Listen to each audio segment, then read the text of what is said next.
Welcome to the Optimal Aging Podcast. And I want to start this episode with a simple observation.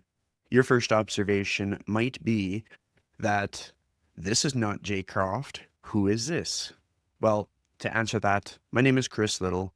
You may recognize me as a past guest interviewed by Jay earlier this past year.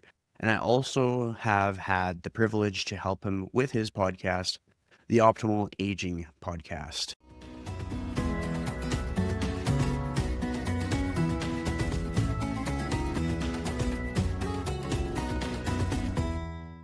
You are probably a loyal listener that's been tuning into episodes for quite some time. And in this one, I'm going to expand on some of my experiences as someone who works with numerous people in the 50 plus age category, both online and in person. So most of us are taught to think in straight lines. A leads to B, B leads to C, and if you do the right things in the right order for long enough, you get the outcome. And that way of thinking shows up everywhere in fitness. Get certified, get clients, train harder, be more disciplined, and then scale when you're ready. And it shows up in how we talk about aging. Train now so you don't decline later, eat well so you don't have problems, stay active so you can age well. But here's the problem, and it's a problem that a lot of people are probably facing when they're doing their bookkeeping and when they're projecting each of their quarterly revenue updates. Aging doesn't happen in straight lines. Bodies don't respond in straight lines. Motivation doesn't operate in straight lines. Careers definitely don't progress in straight lines. And fitness businesses absolutely don't survive in straight lines. So as we age, life becomes less predictable and not more. More variables enter the picture, more responsibilities, more stress, more history in the body. And that's where linear thinking quietly starts to fail. So today I want to zoom out and talk about something broader, something that sits underneath all of this. I want to talk about non-linear thinking. Welcome to the Optimal Aging Podcast. Be sure to rate 5 stars on your podcast platform of choice. Leave a review, subscribe, check the podcast out on YouTube, and be sure to like the video when you watch it. Every interaction helps, and it does profound things for people who are looking to age optimally now. Non-linear thinking is an umbrella term. Instead of A to B to C, it looks like a web. Ideas connect in multiple directions. Small inputs create large effects. Details overlap. Patterns matter more than steps. Insight doesn't come from following instructions or reading a textbook. It honestly comes from seeing relationships and listening to what hasn't yet been said. And this matters enormously for optimal aging, because after about 30, and for context, I'm going to be turning 34 in about a month or two, and especially from what I've heard from clients, colleagues, friends, family, after 40 and 50, people don't stop caring. In reality, they stop compromising. They stop tolerating friction. They stop tolerating chaos. They stop tolerating environments that don't respect their time, their energy, their nervous system, or their body.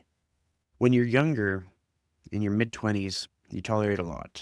You tolerate the loud gyms, you tolerate rush starts, you tolerate tardiness from the trainer, from the front desk person, you tolerate being sore all the time, you tolerate being confused, and you tolerate being treated like a number. But as you age, something shifts. You don't lose motivation, you lose patience for nonsense. And when patience disappears, systems start to matter more than effort. This is where systems thinking comes in. Systems thinking asks a different question. Not what's the next step, but how does this part influence the entire ecosystem? Because a gym isn't just a place to exercise. It's an experience system. The lighting, the noise, the cleanliness, the smell, the scheduling, staff energy, predictability, communication, whether or not you dust the lights makes a difference. And none of these things are the workout. but together they determine whether someone feels safe, calm, and willing to keep showing up. And this becomes more important, not less, as people age. Let me give you a very simple case study, something that I've witnessed in my work as a trainer. If you surveyed every client in the gym and asked, is your trainer always on the training floor on time or already in the facility at least 10 minutes before your session begins? How many people would say yes? Something that's surprisingly common is this. Clients arrive early for their session, and their trainer is often running late, 2 minutes late. Maybe they're finishing up a prior client. Maybe they didn't calculate traffic. A great deal of struggling trainers are rushing in at the start time. The sessions begin with a state of chaos, so the trainer excuses because they feel like the client has no other option. On paper, to the trainer, this might look minor, but in practice, it's truly not. Being early isn't just about professionalism, it's about nervous system regulation. It says to the client, the end user, the person who is hoping to have the best experience possible, that you, the fitness professional, aren't rushed, that they are not an inconvenience, and that there is time to do things right. When that calm does not exist in the training session, the clients feel it immediately, especially older clients. They feel rushed. They feel like they're in the way. They feel like their time is less valuable. And this isn't a character flaw. And it's not laziness. This is a system design issue.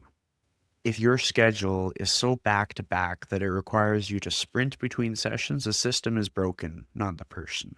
Create a buffer between sessions if need be, or situate your sessions where you can calmly transition from the end of one session to the start of the next without compromising on either experience.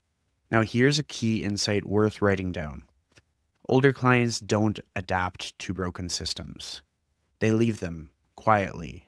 And when you think that they just gave up on their journey, they're working with another coach who showed up on time. Here's another case study that fits perfectly into the systems lens. Many clients, especially older ones, have never experienced a trainer changing an exercise on the fly and then updating the program going forward. What usually happens instead is the client will say something feels off, and the trainer says, that should be fine. Or the trainer says, let's just see how it goes. Or the trainer says, just push through this set. You're gonna do good. And the client does, because they trust the trainer. But it's not that they're doing it because it feels good.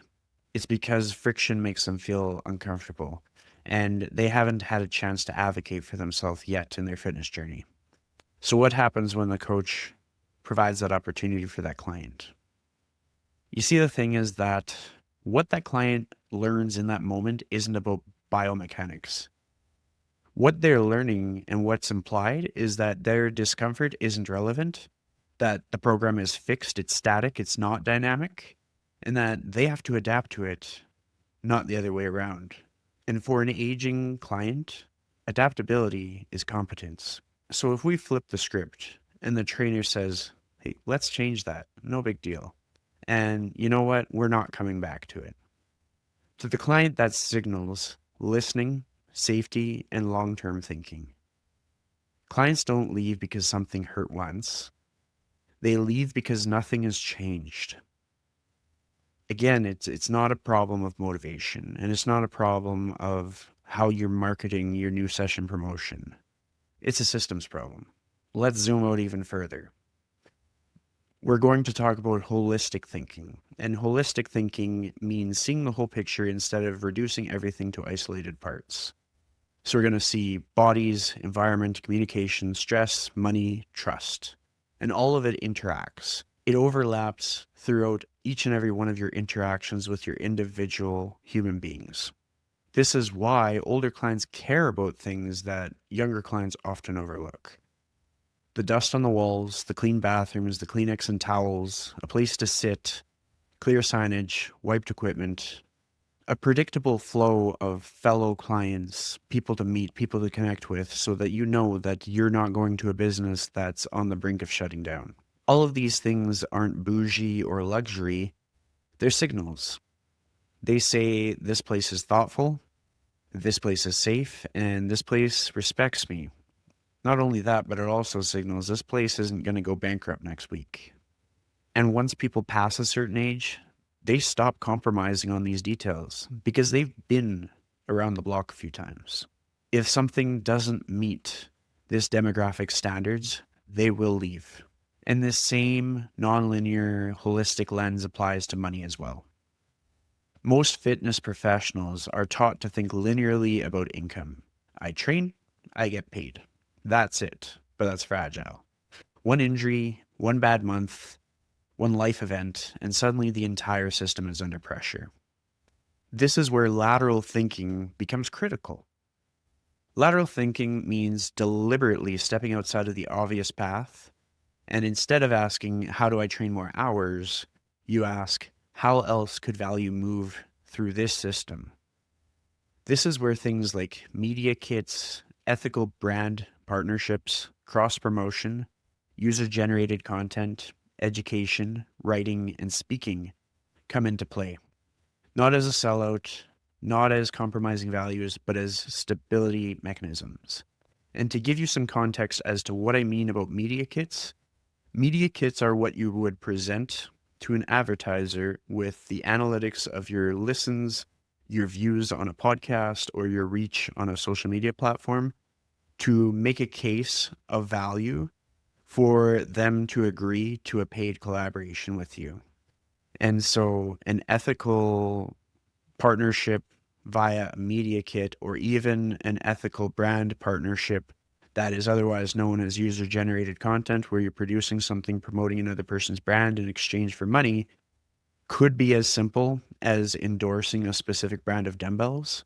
It could be as simple as endorsing a brand of creatine that you trust, or it could be something along the lines of partnering with a local meal prep company that provides meals that help people over 50 stay on track with their nutrition when they're starting to struggle with cooking, but they're able to check all the other boxes. They're able to get their necessary amount of movement, but this is the one thing that keeps them from ordering delivery from McDonald's or a fast food option. Integrating all of these alternative methods to stabilize your income, by all means, is not selling out. And it's not compromising values, but it's stability. And it's a mechanism that you can build to be predictable. You can anticipate when income is going to come your way based on how your different pitches are going, where in the sales pipeline they are. And if you have trouble with that, that's where you go to a subject matter expert to show you the ropes of sales skills, which is honestly a skill that you should refine as a fitness professional or gym owner if you haven't already refined it. So ethical UGC is simply people promoting products they already use and trust transparently in a way that supports their livelihood. And media kits allow fitness professionals to communicate their value clearly without scrambling or underpricing themselves. Not only can this be used for podcasts, but it could also be used to speak at paid conferences or to speak at different seminars for other industries. In my career, I've gotten paid to speak for 20 minutes and was able to generate $500 that month from that 20-minute speaking gig. So there truly is an abundance of possibilities, but you can't achieve them without opening your mind to this realm of your career, whether you're a gym owner or just a personal trainer or coach. And cross promotion allows businesses to strengthen each other instead of competing in isolation. And this can work for trainers working at the same facility, but it can also work for a trainer collaborating with a massage therapist, or maybe it is a physical therapist or physiotherapist. The goal isn't more money, the goal is less pressure. Because when financial pressure decreases, everything else improves. Patience improves, coaching quality improves, decision-making improves, environment improves. This is non-linear thinking in action. Now, at this point, I'm going to pause intentionally because this is a great moment. We're about halfway through the episode, and I want the insights that you're gaining to become actions. I want you to take initiative, feel that pressure to put some things in motion, and maybe write down your to-do list of what your next steps are. If you're listening while driving or walking and you need to find a roadside turnout or a place to sit down and write in your notebook, take that opportunity, because that might be the single most valuable step that you take to make change in 2026. If you want to pause the episode here, reflect, or take notes, do that. And here are a few action steps to integrate what you've heard so far. First, you're going to do a time respect audit. Ask yourself honestly, do clients ever wait for me? Do sessions ever start rushed? Am I mentally present before the hour begins? And if every session started calm, what downstream problems would quietly disappear? Now, second, we're going to do an adaptability check. When was the last time that you permanently removed an exercise from a program, not modified it for one session, and not coached a person through it so they would just do it despite their feedback? But when was the last time you actually removed it? And where might someone be tolerating discomfort and pushing through the pain instead of thriving and having a complete, full, and happy experience? Thirdly, we're going to do a fragility check. Where does everything fall apart if one thing goes wrong? One client leaving, or one missed paycheck, or one bad week? Maybe you get a cold. Does it sabotage your business? Now, that in itself isn't a problem with discipline or with your drive. It's simply a system asking to be redesigned. This is also a very natural place to highlight why Prime Fit content exists. And I want to add this personally. As someone who is already integrating Jay's depth of experience with my own in-person and online training offers here in Canada, working with clients both locally and internationally, I can genuinely say that the things that Jay highlights with his guests and the things that Jay highlights in all of the offers that he has, whether it be his book available on Amazon or the value gained through enrolling in Prime Fit content, there's a lot of opportunity left on the table if you have not engaged with Jay to integrate more into your business.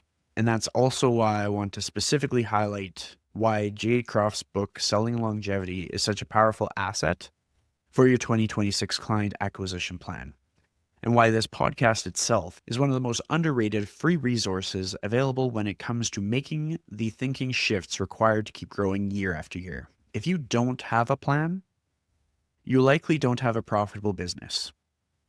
And that alone is why this book is likely one of the things that many people are missing right now. Selling Longevity is available internationally on Amazon.